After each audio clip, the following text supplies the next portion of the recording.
This episode is brought to you by the Arthur M. Blank Family Foundation and its Montana-based AMB West Philanthropies, both of which embody the value-based approach to philanthropy and business of their chairman, Arthur M. Blank. The foundation is doing excellent and impactful work in Montana and beyond, so I encourage you to check out their website at blankfoundation.org to learn more. Thanks a lot.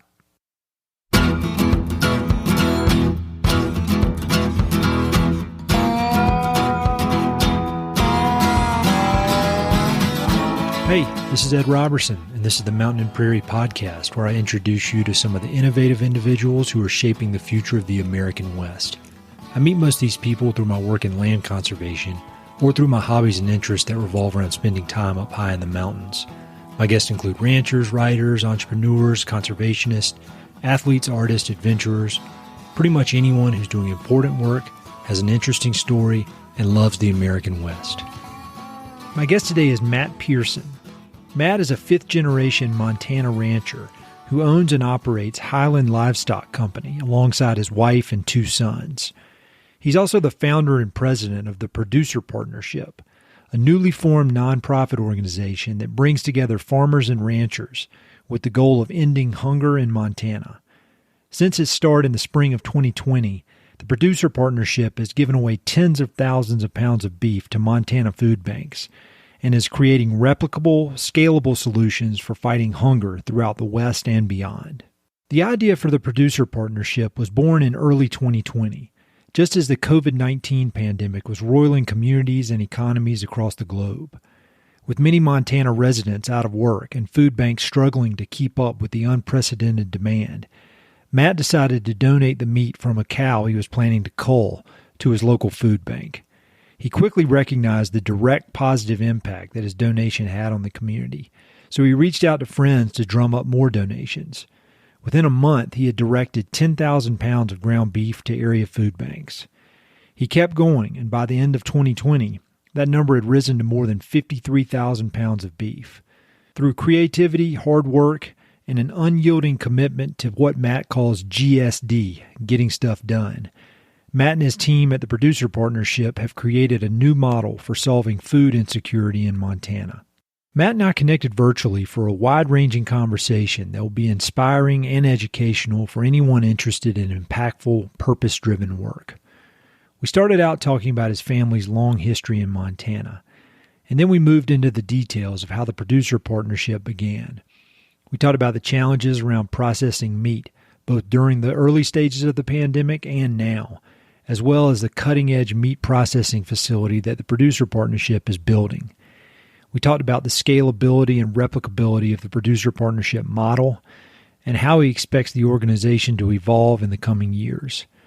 Matt talks about the importance of community, why he chooses to volunteer for causes ranging from youth soccer to Trout Unlimited, the future of agriculture, how he defines success on his ranching operation, and much more. This is a very inspiring episode, and I know you'll enjoy it.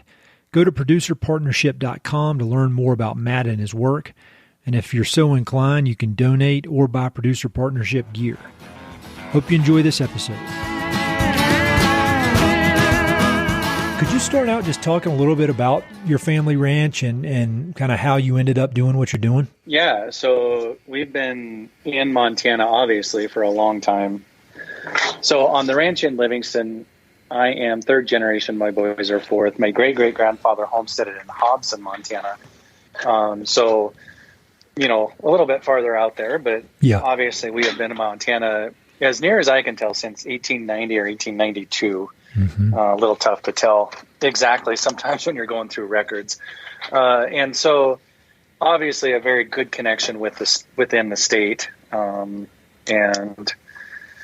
very big connection in Livingston where we are, especially being that, you know, my kids are graduating high school where I graduated high school, and, you know, sort of so on and so forth. And so, been a big part of this community. And so that's kind of how this project got started. In April of 20, the shelter in place order kind of hit, and it was pretty evident, you know, what was going on and how the effect it was having on the community. Mm-hmm. I have been a soccer coach in Livingston. This is actually my 25th year. Just wrapped up the high school girls soccer season here. And so having known all of these families and so many different people for so long, it was really clear what was happening and kind of how things were going down. And so we were wrapping up calving season here at the ranch, and we were kind of trying to figure out things that we could do to help out, because everybody here at the ranch, we had been, shelter in place during calving season as kind of a, you couldn't even tell here. Yeah.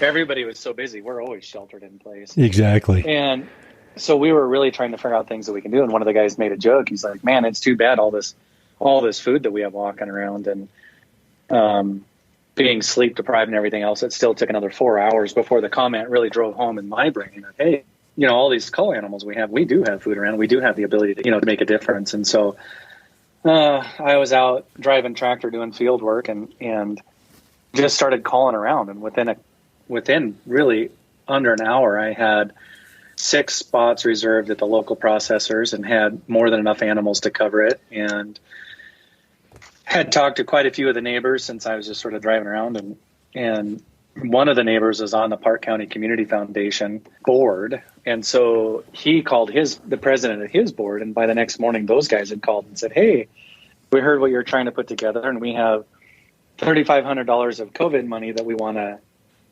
to kick your way to help pay for the processing. And I was like, oh, wow. And Gavin Clark not only sent me an email with sort of an invitation, but he sent it with the application and all of the answers, more or less, I guess is probably the best way to do it. And to make kind of a long story short, we filled it all out. They managed the money for us. And within 6 days from the startup idea, we'd raised over $12,000. And I had the first 800 pounds of hamburger that went to the Livingston Food Resource Center here locally, which is our food bank. And it really was one of those things that just took off. The more the neighbors heard about it, the more they wanted to help, the more everything kind of fell into place. And really, we did all of that without advertising. We weren't putting anything out in the paper or anything like that. We were just doing the work, and people caught wind. And it didn't take long before Michael McCormick at the Livingston Food Resource Center is like, Matt, our freezers are full. You're going to have to go somewhere else to spread this out a little bit. And so we really started reaching out to all the neighboring communities and, just sort of dropping it off everywhere that we could, from Gardner to Billings to Big Timber, kind of all of within probably 100-mile radius of where we are. And real quick, are you using your personal, like your ranch vehicles for this, or like who is actually doing the work? Because it's you make it sound so easy, but that's quite a logistical operation you're talking about. Yeah. So, and I can tell all your listeners right now, they will now have heard from the luckiest person they've ever met. I am so lucky to get to live where I do and do what I do, and to be in a family that has been doing this for a long time, so fortunate. And so we are so centrally located. It was really easy just to set up a pen in the corral to have neighbors drop animals off, or I could just, if I was going by, I'd pick them up.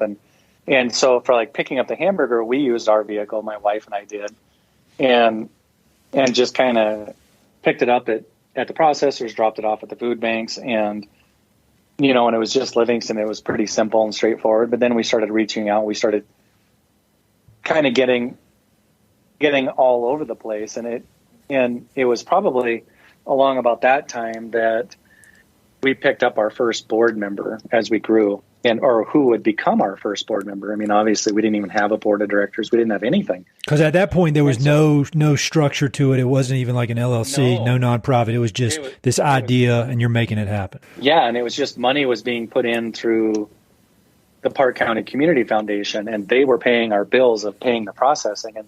And of course, at the height of COVID, all the money that the government had thrown around, we applied for a $20,000 grant through the federal government or through the state government, which we got. Mm-hmm. And we ran that through the Park County Community Foundation to help pay for processing, because by then so many animals were being dropped off. I mean, it was like a revolving door here at the ranch, which was great. It was so cool to see everybody, jumping in and helping out. And so at that point, so everything kind of happens all at once. And I mean, this really is a whirlwind of a story, because we started donating all this hamburger and more people wanted to be a part of it and be on board. And so the TV out of Bozeman came out and did a little short story on us, and they ran it statewide. And the gentleman that is now our vice president, Dan Walker, saw it. He and his wife, Lisa, saw it in Missoula. And he calls me up the next day and he's like, well, you don't know me from a hole in the ground, but I'm your first board member. And I was like, okay, cool. Didn't know I needed a board yet, but that's probably, we're probably headed that way, because by then, we had probably raised close to 50,000 and had really started to hit, like 12,000 pounds delivered at that point. Mm-hmm. And it really was getting to be a big enough animal that my wife and I are like, oh gosh, we're going to have to get a 501c3 status. We're going to have to really look into this stuff. And luckily, Dan Walker's best friend is a tax attorney in Missoula. And so he and his son really helped us get everything lined out in incredibly short order. I mean, so this whole idea started in April as just an idea, nothing more. And in 6 days, we delivered the first 700 pounds. By October of 2020, we had our 501c3 status. We had all the paperwork filed, and we had an official board of directors and bylaws and the whole works. You need to run for office and go into government and take some of this efficiency that way. I don't think people would like me, because so here's kind of a funny one, and I'll just go ahead and be blunt about it. Like, our motto for our board is GSD, and the polite version is get stuff done. Yep. But that is, my wife and I had coffee mugs made up, really nice ones with our motto on it, for the board of directors.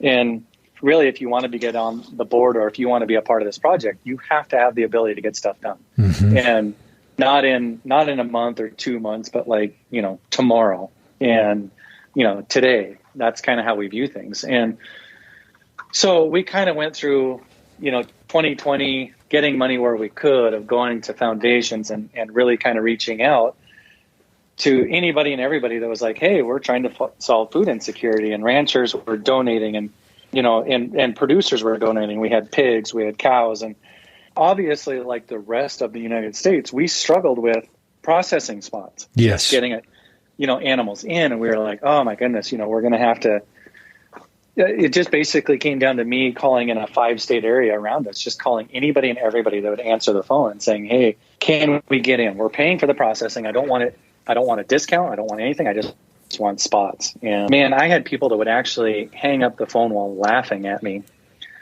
And so we just kept at it. And we found, Trevor Abel at Yellowstone River Processing in Williston, North Dakota, of all places, who, they had just kind of bought it, and they were expanding, and they really wanted to be able to help out. He bought into the whole mission too. And, he's like, oh man, that's awesome. I'll do what I can. And they really did, but it was expensive. And, we ran, probably 50,000 pounds through Yellowstone River. Wow. Last year alone. And, I would get all of the cows here at the ranch. I would get a full semi load and take them out there, and they'd go to work. And he and his partner allowed me to drop them off at their feed lot, and they would feed them and take care of them while they kind of got them through, so that we didn't have to make multiple trips. And we just did whatever it took. We called it year one. We were like, hey, whatever it takes in year one, we're just going to get it done. And if it costs more, so be it. We have to be able to prove that the concept will work. Like when you say it costs more, like what percentage more than if you could have done it locally? And I understand there was that huge backlog, but like how much more ballpark?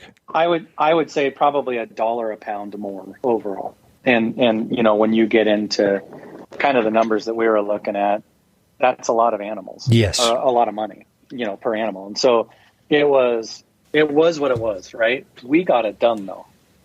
And I think, in our first year, we had great success. There was, that ability just to get things done, to get things moving forward. And we were pretty excited to be able to get to where we were in the first year. And I'm just kind of looking this up right now. In 2020, we donated 53,345 pounds of hamburger. Holy cow. From April, the end of April through the end of December, we did just over 53,000 pounds. And we did all of that legitimately anywhere that we could get in through the door. Just anybody and everybody. I called everybody around the state. Hey, if you have an opening, I have cows. If you have somebody back out, call me. I'll run them over with a trailer, the same day if we have to. And we'll just get it done. Mm-hmm. We'll just do what it takes. And we were pretty excited to be able to reach that total in that short of a time. So obviously you're getting this done, but you've got a legit ranching operation to run. And I would imagine in previous years, it's not like you were sitting around with a lot of time on your hands to just kind of do whatever. I mean, so how did you manage to run both businesses at once? I mean, how were you tending to your regular business of Highland Livestock, while also basically running a startup? I mean, it's almost like you had three full-time jobs at once, because I would think the startup is the equivalent of 2 full-time jobs, and maybe 4, because ranching is its own double job. So like, how did that work? Yeah, you just go at it. You just get it done. You just get it done. I don't know. It's funny because, being a soccer coach as well, everybody always says, and that's probably one of my biggest pet peeves in life, people, I just don't have time. And I call total BS on that, because you will make time for what you want to get accomplished. Mm-hmm. And, you take out, say an hour a night of watching TV. If you make that into productive time of just, answering emails or designing, the website, we had some help from a kid in town, but, a lot of that stuff, I've done that myself. Our merchandise page, I designed that entirely myself. And, you just find the time to get it done. And if it's important to you, you will make it work. And I am so lucky. I have such a good crew at the ranch. These guys, I think a lot of times they're probably happier when I'm gone than when I'm around, because I drive them crazy. But they're used to my sort of randomness and my change of pace all the time. And, they're great about this kind of stuff. And really this project, it has expanded so much, and we are working so hard at filling so many little needs in one project. It is ever constant. And so you make time, and some things do suffer. There is no doubt about that. There's only so many hours in the day, but again, I have a good crew to back me up. And so we just go after it. And so when did the idea for your own processing facility come in? I mean, I imagine the idea may have come in early, but when did you decide, all right, we can do this. This is something we can execute on? So we really looked at this idea of our own processing facility, oddly enough, pretty early on in the project, just because of the struggle that we faced with everybody else. And there were some facilities in Montana that were for sale, that were inspected, that were already up and running. And we kind of looked into that, and I really thought about it and just decided, guys, A, we have to wait until we're a little more established, and B, we have to open our own. We can't buy one that's already in operation, because calling all of the people that were already scheduled to have animals processed and tell them you no longer have a spot, you are out, mm-hmm. is part of the problem. It's not part of the solution. And it would create a bigger void than what we would fix. And just in good conscience, we couldn't do that. That is not how you fix a problem, by creating a bigger one. Mm-hmm. So we sat down, we kind of backed off for about a month. It makes it sound like it was so long, but we just, for you, that is long. Yeah. And we just said, okay, that we're not going to tackle this problem. We're going to back up, and we're going to figure out a better solution. And that struggle of finding processing for all these animals, we missed out on so many opportunities in 2020, just because we couldn't find room for them, and people just didn't want to hold on to them, and the logistics of everything. And so what really got to me is I ended up having to put 2 animals down here at the ranch that people had dropped off that I couldn't get in anywhere. And they their health deteriorated, one with a bad hip and one with a bad foot. That was so frustrating to me because, as a producer, we spend all this time taking care of the animals and doing the best that we can and trying to raise quality product. And we care about the animals so much. And to see that was just more than I could take. And so, after the second one, I called Dan Walker, our vice president, and said, okay, we're going to open a facility by the end of 21. Mm-hmm. And more or less did a mic drop moment, hung up and said, all right, how are we going to do this? So Dan and I really went after it, doing the research of trying to decide how to do it. And again, a couple of the board members, everybody's like, well, let's look at buying one that's in existence. And I was just adamant, absolutely not. And the other big part of this one is that to open the first ever federally inspected, nonprofit purchased and operated processing facility is a huge undertaking. Yeah. When you jump into the realm of something that no one has ever done, it really gets interesting. And oh man, the number of people I've argued with, they're like, oh, you should just get investors. It would be so much easier and you could be up and running by next year. And I'm like, so we can all agree that food processing in the United States is a mess. It's turmoil. And everybody's like, oh yeah, absolutely. And I'm like, so your solution to that problem is to do the exact same thing that got us into that problem. I was like, fundamentally, that doesn't even make sense to me. When you step back and you take that 10,000 foot view look at it, I'm like, there is our problem, guys. We go for convenience and quick money making. And that is why we are where we are as a country, is that we have allowed ourselves to get into this predicament.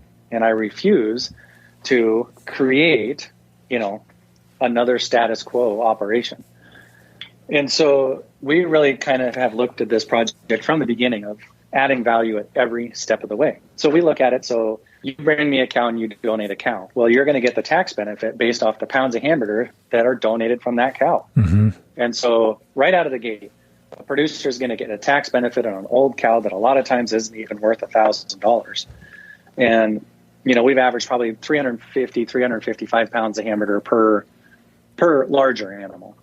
And, for a lot of times the value of that hamburger is worth more than the value of the animal. So right out of the gate, we're trying to offer ways to help ranchers and producers and farmers come up with better ways to get value from their animals when they're done with their productive life. Yeah.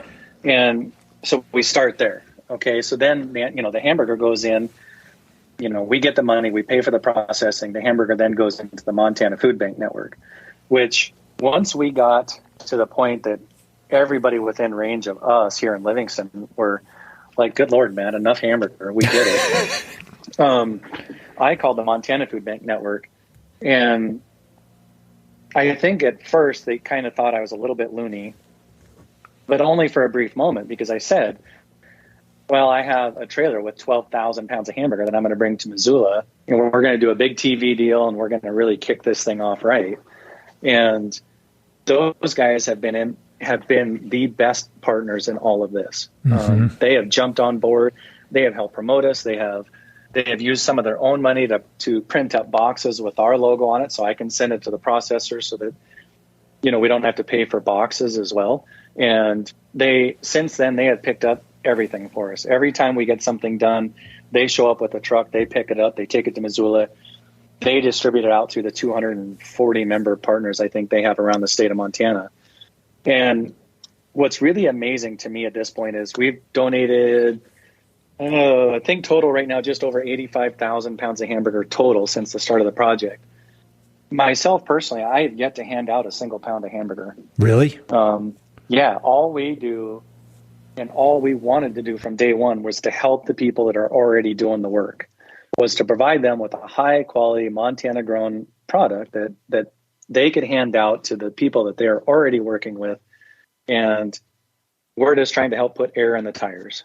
And so we've really kind of, along with their help and, getting those guys to do it, we've tried, like I said, we were trying to do all this added value for every step of the way. So the first big delivery that we did to the Montana Food Bank Network, the amount of money that they saved from having to buy a hamburger, they were able to turn around and buy a full semi-load of turkeys for Thanksgiving. Wow. And so instant return. I mean, just the impact is, it starts out as a ripple and ends up as a wave by the time it gets done. And, on top of that, what we are doing is we are doing whole animal hamburgers. So the quality of the product that we are putting out is way better than really just about anything that you can even buy in the grocery store. So that part of it, getting a quality protein out to those in need is even a better deal. I mean, it is such a neat project from the start to the finish to be able to do that kind of, quality and that everything else that kind of goes with it. I had a guy that I actually texted him when I found out I was going to be talking with you, and his name is Matt Skoglund, and he runs a bison ranch kind of in your area, and he actually knows one of your colleagues. And I had him on the podcast maybe 6-7 months ago, and he was talking about the challenges with meat processing in Montana and beyond, and just what a mess it was, and the need for exactly what you're doing right now. And he's a big fan of everything you're doing, by the way. But one of the things that I remember of that conversation is just he was talking about a lot of the red tape that can be involved with getting a processing facility off the ground. How has that been, like dealing with all these, what I would imagine is a lot of federal red tape to get this processing facility off the ground? So the federal side of it has been really easy. Oh, that's good. That part has been amazing. Those guys, we sent in all the paperwork, and they, sort of like an inquiry, if you will, and said, hey, we're going to be doing this. Here's what we're doing. Here's what it's going to look like. Here's what we want to build, how we want to operate it, the whole 9 yards. And they, not only did they reach out to us, but actually the regional inspector actually stopped by last spring and really looked at the site with me and really kind of talked through what we were going to do and really laid out what we needed to get done ahead of time, all of which we've done. And, when I went to fill out all the paperwork, they were super helpful in making sure that we got it right the first time. And from that standpoint, those guys were really easy to work with. That's great. And granted, we are doing something a little bit different. We are going to have a brand new facility, one that is, built just for this. It is a modular unit. And so it comes in 4 pods. And so this is a very unique thing that they are definitely watching, because they're like, wow, this is really cool. We want to see how it works and kind of see how you operate it, and all that kind of stuff. And so obviously the interest factor in all of this is high. And so they've been very engaged from day one. Being out in the county and out in the middle of nowhere, kind of figuring out the rest of it has been a little bit of a hurdle. Getting the power figured out has probably been the biggest hurdle. But we're working through it all. And it's just a matter of sort of having that determination to get it done and to get it operational. And so I would say, yes, there are hurdles, but they are not impossible to overcome. Mm-hmm. And if you are really open and you are willing, and I think probably one of the bigger factors is I guess the way that I call it, anybody that we work with, I tell everybody, everything that we do has to pass the mom test. Mm-hmm. And in my mind, what the mom test is, knowing what we're doing, processing animals is not an easy job. It's not a clean job. But I want everybody to be proud enough of what we're doing that they would bring their mom by and show her our facility. Yep. And by having that mentality of, hey, we want this to be super clean. We don't want it to smell. We want people to be able to tour it and feel really confident about where their food is coming from and how it's taken care of. And so we've really taken that approach. And so many people are so excited to hear that and they want to be a part of that. It really does make it easier to kind of get through this stuff, because we don't want to cut corners. We don't want to try to, be sneaky about anything. We just want to do what's right and do it in the best way possible. And I am really adamant just that this whole project, that we can prove that there are better ways to do things, that we don't have to deal with status quo, that's not good enough. And, when you have that mentality, people want to be a part of it, and it makes it kind of exciting. So as it seems that, I think COVID is here to stay. But it seems that we're past the absolute worst of it. I mean, I think there are obviously flare-ups, with different variants, and there probably will be, but as this, hopefully things get back to somewhat normal and people are not, the food banks are not being stressed out like they were. I mean, where do you see the opportunity for this nonprofit to go in the future, as hopefully people aren't needing food to survive, but there's still obviously a great need for healthy local food? Absolutely. And there will always be those that need help. Yep. People just that is life. There's always going to be people that just need a hand up, and that part will never change. But here is how I view this whole project and kind of everything as a whole. The state of Montana, the Montana Food Bank Network, the year before we started, they purchased about 140,000 pounds of hamburger that they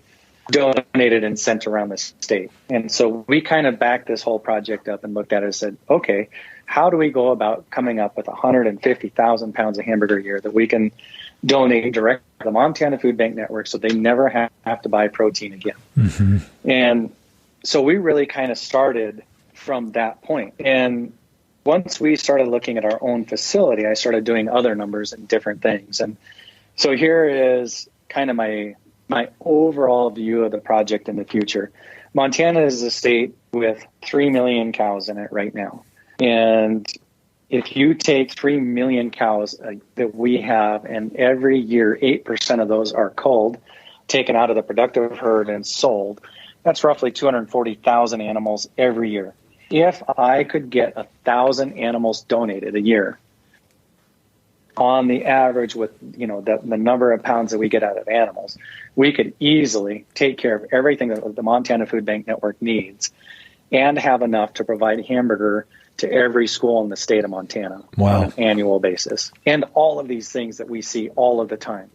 We would be able to put in such a good high quality protein, and all of the studies out there that show that how much better kids can learn and do when they have good quality food is there. It's easy to find and it's easy to see. And, we could be standing on the edge of really figuring out ways to help bridge all of those gaps that we see all over. Do you see that this is a model that could be scaled throughout the West, or not even the West, throughout the country? Because I feel like in my work in conservation, obviously the funders like to fund things that help local communities, but they get even more excited if it's helping the local community and is creating a model that other communities could use over a huge area. I mean, do you foresee this being something that could be replicated? Absolutely. Everything that we've done is based on that model and that ideal of being able to replicate what we're doing in other states. And we've had other states reach out to us and,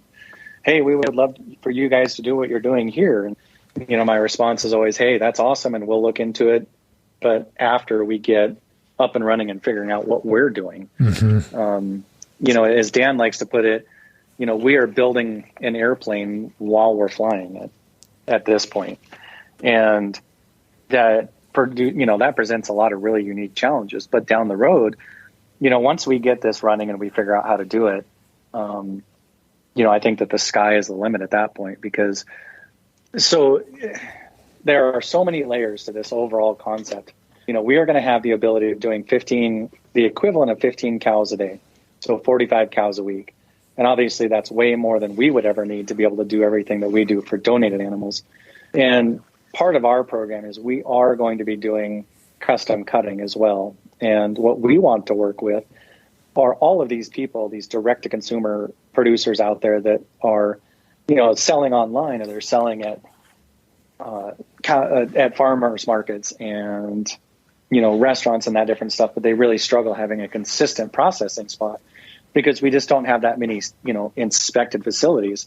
And we want to be able to work with those guys to be able to help them have consistent spots, and also to be able to make some money so that we can actually afford to run this thing without having to go out and get all the money that we need to operate it every year. Mm-hmm. And so many of these facilities nowadays, they charge a down payment in order to hold their spot, and different things, and the prices are going up. And our goal is going to be, hey, if you want to be part of our partnership, you have to donate a certain number of pounds of hamburger out of each animal that we process of yours, and then you pay for the processing, and they'll get the tax benefit. We'll get a little bit of hamburger out of each one and help towards our overall mission.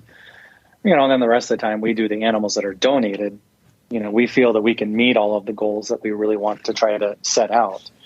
And again, it's just another way of trying to do added value at every step, at everything that we do. I love the part about figuring out a way to make it financially sustainable. And that brings me to my next question I wanted to ask you about fundraising. I mean, obviously, you know how to work very hard. You know how to work very efficiently. You're able to take big ideas and execute them, which a lot of people are not able to do. But at the end of the day, to do all this, it takes a lot of money, to get something like this off the ground. Can you talk a bit about how you went about fundraising? Because I know that there are a lot of people who listen to this podcast that are in, one version of a nonprofit or another, and money is always the issue there. So, I mean, you spoke about it a little bit at the beginning about how it just kind of word spread and there was excitement building. But what do you think accounts for your success in fundraising? I mean, obviously it's a great idea, but there are a lot of great ideas out there. Again, a lot of luck. You're humble. But no joke. We have a business partner that I was so fortunate to get to work with over the years, and to be able to go to their foundation and say, hey, we really need the lead gift to kick this project off. And it's something that I feel very passionate about, of being able to give back to the agricultural community and really to everyone. It speaks to such a wide range of people. It's an easy sell in that department. And, to be able to have them come on board and a couple other big foundations in our area come on board. And really, it's just been a lot of filling out paperwork, getting on the phone or going in person and talking to people and raising money. And, the start was really easy because during COVID, people really couldn't go anywhere. So I had a really good captive audience. However, the moment that everything kind of opened up, it did slow down. People still want to help, but they're just like, oh yeah, we'll get around to looking at it. And it's taken longer to kind of do the end part of it, just because no joke, because of that factor, people are just out doing stuff again. And we kind of got put on the back burner in a lot of people's minds, which I fully understand. It's not the end of the world. We're still going to get this project done. I think just being able to talk to people, to show them what we're doing, and more than anything, really unique situation, the proof of concept. So from day one, let's go back to the first week, right? We came up with the idea, and within 6 days, we donated 700 pounds of hamburger. Yep. So we proved that it could be done. So then that took care of one town, for a short duration, obviously. But as more animals came in, we started to reach out. We started taking care of more towns, and the Montana Food Bank Network gets on board. Next thing you know, we've donated over 50,000 pounds around the state. Then we've proven that it can be a statewide opportunity. Mm-hmm. And I think that success of what we called year one, of doing whatever it takes, of not saying no. Some guy has one cow out in the middle of nowhere. We don't say, well, that's too much. Too far. We didn't do that. We went and got the animal. And, hence the reason we spent a little more than we should. But we proved that if we all work together, that we can make that idea work. And so having that proof of concept at each step, from small, one town, local county to, multiple counties to statewide, and then again, eventually, as you pointed out, going sort of into a bigger circle even at some point. Having that proof of concept has helped so much to be able to go back to people and say, look, this isn't an idea that we want to hope to try. We are pitching it as, this is what we are doing. We need help to get better at it. And that helped out a ton. One quick question, kind of zooming out a bit, is more of like a theoretical question, but, I think a lot of people who are not deeply involved in ranching communities or in, some of the rural areas of the West, like say people sitting on the East Coast, they read books about the West and they hear this idea about rugged individualism and how everybody out here is kind of doing their own thing and they are almost like an island on their land. But one of the things you keep saying, the word that keeps coming up over and over and over is community. And I feel like you obviously place a big value in community. You have this great network. And when I was looking, doing research, it seems like you're involved in everything from, the school board to obviously coaching soccer to Trout Unlimited, I believe. And so where did this like commitment to community come from? Because it's obvious that is very, very, very important to you. And I think most people would think it's important, but most people don't act on it like you do. So like, where did that come from? Oh man, that's a really good question, and one that I probably don't have the best answer in the world. Growing up out where I did and getting to be so lucky to grow up here, things were not always easy. Mm-hmm. And working with family can be one of the toughest things. And really growing up as a kid, it was my community that helped me get through everything. Knowing that I had, my soccer team that I could rely on and all of the friends that I had, I think that it helped me learn as a young kid of what that really meant, of having people look out for you. And I think that being the luckiest person you've ever met, and the reason I feel that I am that way too, is I don't push it. I don't try to overdo it. And we try to do things to give back, to share with people. There are so many amazing people in this world that do so much. And it's, that is fun to meet them, because you look at a lot of the producers and the people that donate, a lot of them that donate animals, they donate their time and their money to different schools, to different charities, and they're a part of something. And I get so fed up with people thinking that that ranchers and farmers and ag people are just these rich, wealthy snobs. And it's really the exact opposite. A lot of these guys own a lot of land, but they don't have much cash, and they give everything that they can. And they do everything that they can to help their communities, because knowing that, a healthy community helps our business as well, mm-hmm. is fundamental of what we do. And, to think that one can exist without the other is just crazy. Yeah. And, some of the people that give the most have the least. And, that's a testament to the American West. That is what really, and especially in Montana, I love this area, and I'm sure that other places in the country are really not different. It's just that I talk about cows and I talk about Montana because that's what I know. I mean, that's where, my whole educational life is right here. And so, and I'm sure that it's the same everywhere. The people that live off of the land understand, to a deeper level what it takes and what that community around them, what it needs to survive. Again, in my Google stalking, which would have been very weird if I were not preparing for a podcast, I found this super cool video of you, and I believe it was a John Deere produced video. And I got to see some of your property, and you were just talking about, your life and your operation and your family. And there was a part in there, if I'm remembering correctly, where you said your dad was, a great man and very interested in building a big ranch, and that you personally, you like to focus on building the best ranch, and you want to be the best. And so, like, how do you define best? What does best mean to you when it comes to running a agricultural operation? I think that, and man, I can fully admit that if I was a young kid or a teenager or a young adult today, I would probably be diagnosed with ADD and be put on medication, hands down. The thing that I love about agriculture is how many different things that we have to know.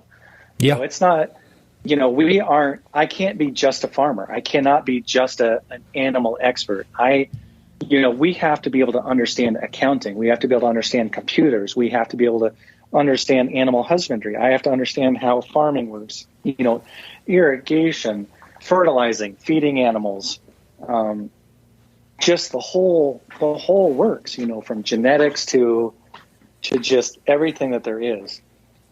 And you look at a year cycle in ranching, you focus on so many different things at different times of the year. When you start calving, you spend, 60 days and probably 45 of those days you almost don't even remember, because you spend them all with your cows every day, trying to assist in calving and taking care and making sure everybody's healthy. And then all of a sudden you're into spring work and you're irrigating and you're helping things grow and you're fencing and along with all of that, you have to be able to understand the relationship that we have with wildlife.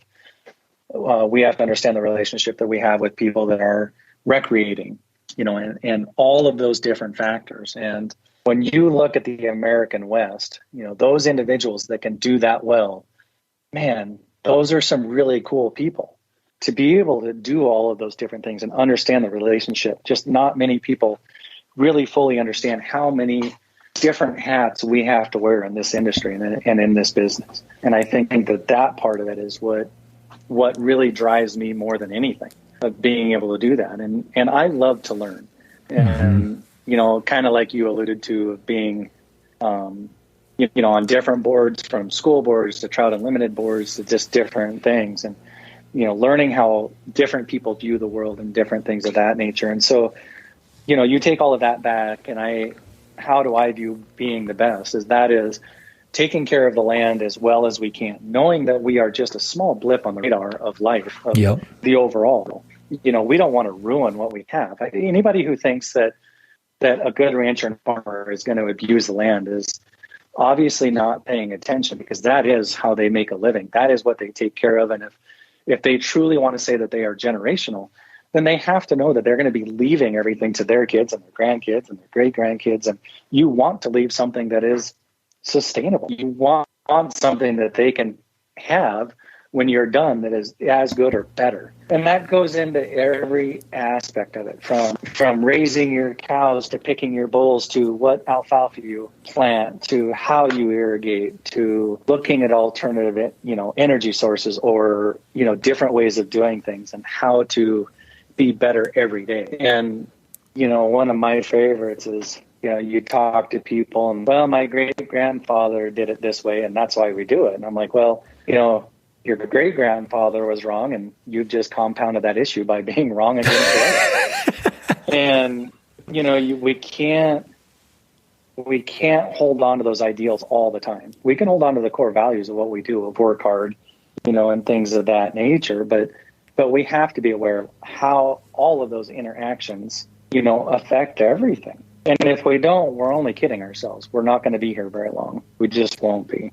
It's a tangible thing. It's not who makes the most money. It's not who raises the best cows. It's that overall picture. Yeah, that's very well said, and super inspiring. And so, you've got boys that, I'm not sure if they have interest in taking over whenever you decide to walk away. But where do you think agriculture is going? Because I would imagine over the course of your career, you've seen some pretty big shifts in whether it's technology or markets or, prices, the consolidation of a lot of these meat processing companies. I mean, where do you, if you had to forecast out, or when you're talking to your boys, assuming they have an interest in it, where do you see things going for a producer of your scale? Oh, gosh, if only I had a crystal ball. Yeah.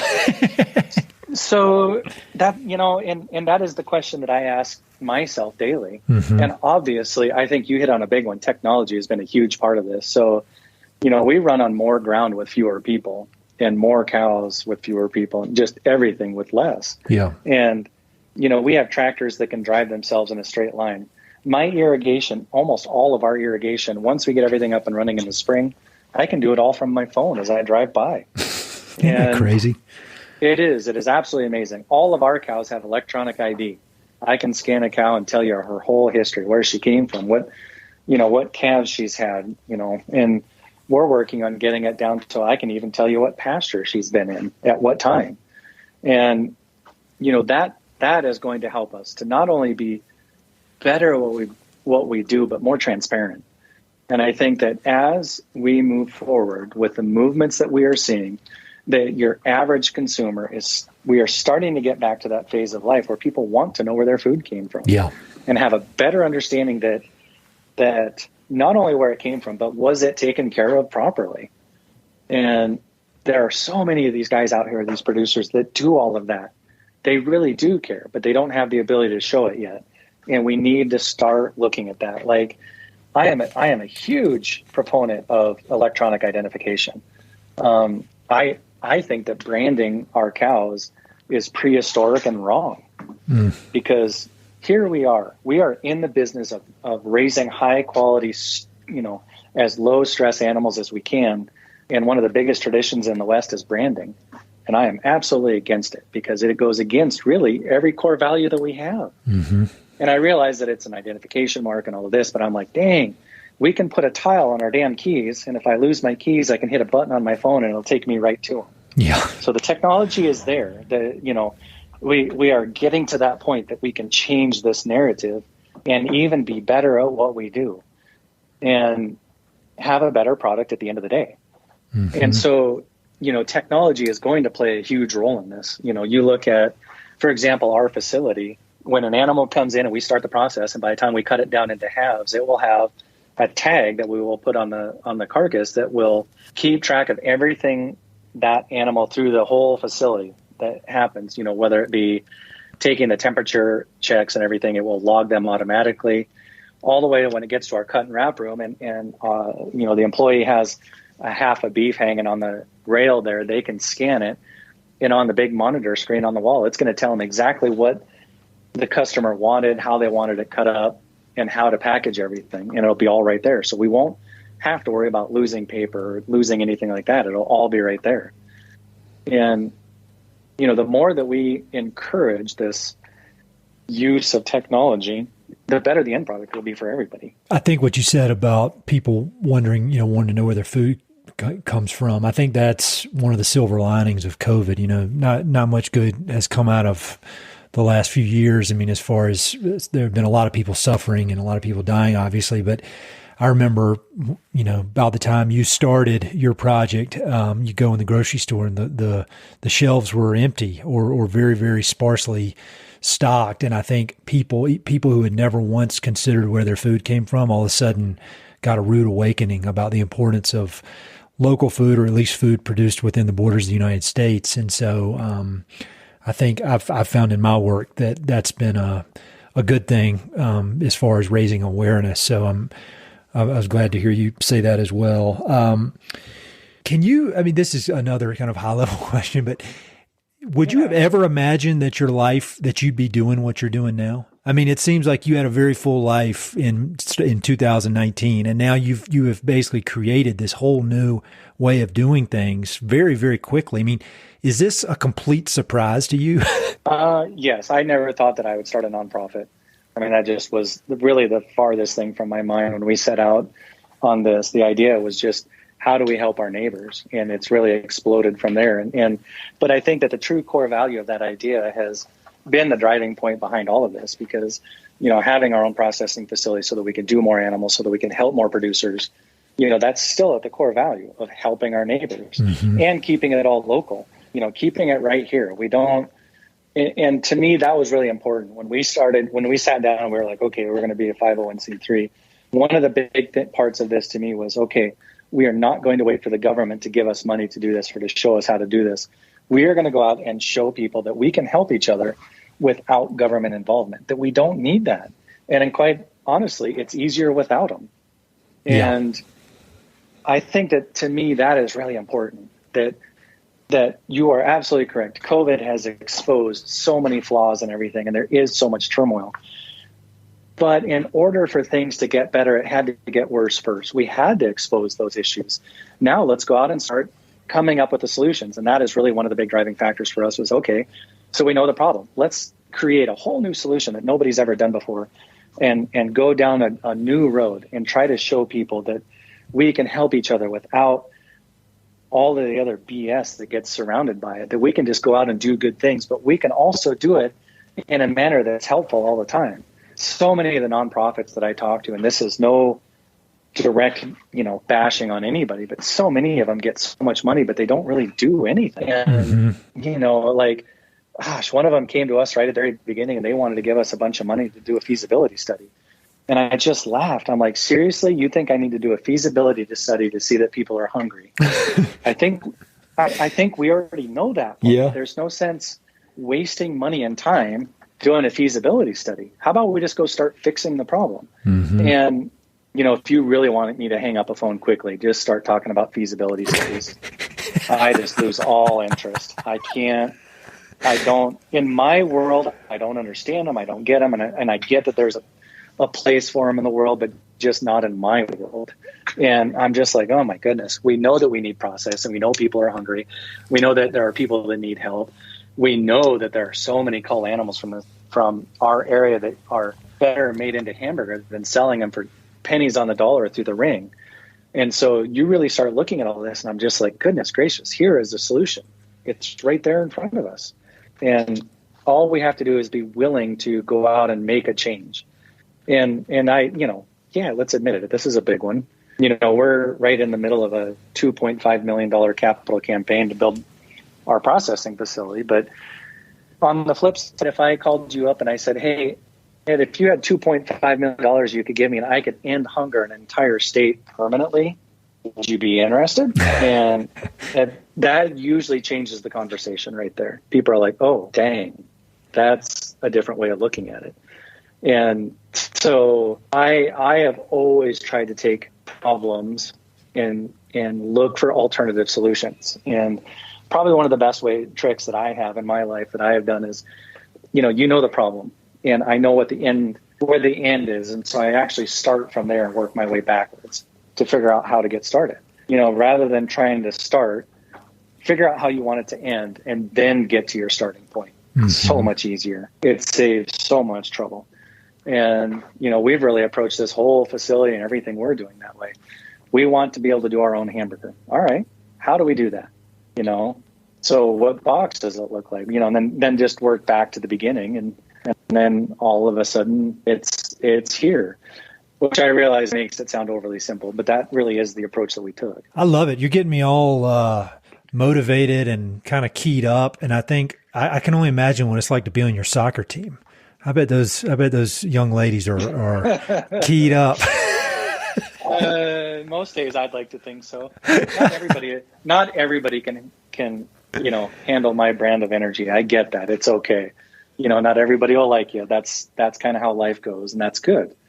I think that, one of my best features that I love in life is, if you surround yourself with people that agree with you 100% of the time, you'll never get challenged. Yes, I agree completely. You can't have just yes people around you. That just doesn't work. And don't be a yes person. I mean, my goodness, nobody wants to hear that, but don't be a negative Nelly either. What I love is, how do we fix the problem? Whatever it is, even if it's something small, how do we fix it? Yeah, we know it's a problem, but how do we fix it? Come with a solution. Come with ideas that we can work together on. I love it. And so I got two kind of quick final questions, and I'm going to let you get back to doing important stuff instead of talking to me. I love giving people that listen to this podcast kind of resources that they can go to and direct them so they listen to you, they get all excited, they want to learn more, and then they can go to the website and find different things that you had mentioned. And so are there any books that have been impactful to your life, whether related to agriculture or business or history? Are there, a lot of times I ask people about their favorite books about the American West, but it's really whatever books have helped shape your worldview and help you be who you are. So does any titles come to mind? Yeah, I would say, Lonesome Dove. I love it. I love that book. Probably would have been like, as a kid growing up out here, of course we had no TV, internet, cell phones, those weren't even a thing back then. And so what did we do? We read books, and I loved reading books. And actually it is legitimately probably one of the few Westerns that I ever read. And I ended up reading it, more because it was the only book in the house I hadn't read. Yeah. And fell in love with it. I mean, even as a kid, pre-high school, I read the whole thing. And I remember when the TV series came out, or the movie came out that, that they did on TV, and I was so excited. And I absolutely loved the TV series when they did it, because it was the first time that I had ever seen a TV series that actually followed a book. Sure. I mean, it legitimately followed the book, and I was so excited. Like, if I remember right, it was like a 2-week event of, like an hour a night or something like that. And I made sure I got my homework done and I was ready so that I could watch Lonesome Dove. And, it was like right when we had first got the first satellite TV out here at the ranch. And so, everything sort of lined up for me. So that one was huge for me, growing up, to be able to do that. And probably another good one and boy, talk about being off the beaten path, was Everything Your Coach Never Told You About Soccer Because You're a Girl. By Dan Blank. And just really a no nonsense way of looking at soccer. And kind of his views as a coach. And that was a really good one too. Obviously I've had tons of books in my life that really made a difference, but I could probably point to those two as being pretty darn good ones. I love Lonesome Dove, and I wish I'd read the second one because I used to coach high school JV soccer, girls soccer back in the day, and I loved it. It was one of the most rewarding, fun experiences. Those girls, not only did nobody had any memory of them ever winning a game. Nobody can remember the last time that team had scored a goal. And I think we ended up winning like 3 games. So I considered it a success, and they had fun. So I got a soft spot for coaching. All right. Last question. Then I'm going to let you get back to it. The people who listen to this podcast, they just love the American West in one way or another, whether that's through agriculture, conservation, athletics, literature, and they're just curious folks. And so do you have any kind of parting words of wisdom and ask, something you'd like to ask of the listeners? Any way you'd like to wrap this up? I think probably one of the biggest things, and I always try to teach all my kids and even my own 2 boys, that everyone can make a change. Even high school kids, I get this question, how can I make the world better? How about you walk in the door tomorrow and you go up to somebody that you never talked to and you just say, hey, how's it going? Mm-hmm. Just something small. Start out with something easy. Everybody can help make the world a better place. We don't all have to start nonprofits. It doesn't have to all be huge. And in fact, if you imagine if everybody in the United States did 10 hours of free community work a month or a year, even just a year, think of what we could get done. Mm-hmm. And all it takes is one person. It's so simple. It just takes one person. Even just saying hi to somebody that looks like they're having a bad day, it would make such a difference in everything that we could do. And that would be, man, if I could ask one thing of everybody, donate an hour of your time. See the difference it'll make. It will change your life. I love it. I think that's a great way to wrap it up. How can people find out more about you, about the producer partnership? Where should people look on the internet? I'll have links to everything in the episode notes, but where should they go? Producerpartnership.com. And it has pretty much everything that we do on there. We try to kind of keep it updated. It has, if you want to call me, it has all my information on there. We're pretty open about what we're doing, where we're headed, and all of that kind of stuff. So, it's all there. Well, this is inspiring stuff on many, many, many levels for me. Everything from learning about agriculture and to coaching soccer. I've got 2 young girls too that are just getting into sports. And so I really appreciate everything you're doing. I appreciate all the words of wisdom, and good luck with everything. Keep me in the loop and let me know if I can ever help. Yeah. And if I could, there's going to be one other question that you're going to get a ton of, and that I get a ton of, that I'd like to just really quickly address. And that is going to be the workforce issue that we're going to face in opening our own facility. Mm-hmm. And we're seeing this all across the United States. The skilled labor force is disappearing at a rapid pace. And obviously, we know that we're going to have a mountain to climb on making sure that we have people that will be able to do this job. And we all know that it's not a clean job. It's not an easy job. So our approach is, rather than going out and trying to recruit people to come and work, we are actually going to be, once we get up and running, we're going to open our own school. And one of my goals is that we will actually have housing on site. We are going to pay people to come to school for 6 months. We plan on getting it accredited through a university and get it to the point that somebody who doesn't even have a home can come here, work for 6 months, will have a place to live, will leave here with money in their pocket and an education. And so rather than trying to fight to find a workforce, we're going to educate the workforce and send them back out across our country to try to make a better difference. Man, it keeps getting better. We need to catch up a year from now. There's no telling what you'll be doing then. I mean, it's just wild, the progress you're making in such a short amount of time. And like I said earlier, everybody, plenty of people have great ideas, but being able to turn those ideas into a reality, that is the trick. And you're obviously doing it every day. So I really admire it, man. I really appreciate it. And keep up the great work. Well, thank you so much. And thank you for the time. I really appreciate it. Hey, it's Ed again. Thanks so much for listening to the podcast. I know your time is valuable, so it means the world that you spend it listening. If you want to support the podcast and help it to continue to spread and grow, there are a few ways you can help. Number 1, pass it along to a friend or share it on social media. Word of mouth recommendations are the most powerful way for ideas to spread.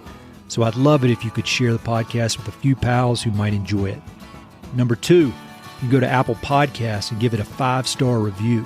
Good reviews encourage the Apple overlords to suggest the podcast to others. So there's a link in the notes if you'd be so kind as to give it 5 stars. Number 3, you can support the podcast financially via Patreon, and there are exclusive benefits for those who do, including a monthly behind-the-scenes newsletter, Mountain and Prairie stickers, live and recorded video chats with podcast guests, and much more. Number 4, I've also got 2 emails that I send out. The first is my weekly email called Good News from the American West, which I send out every Wednesday.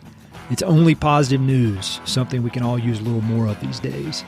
And my other email is my bi-monthly book recommendations email.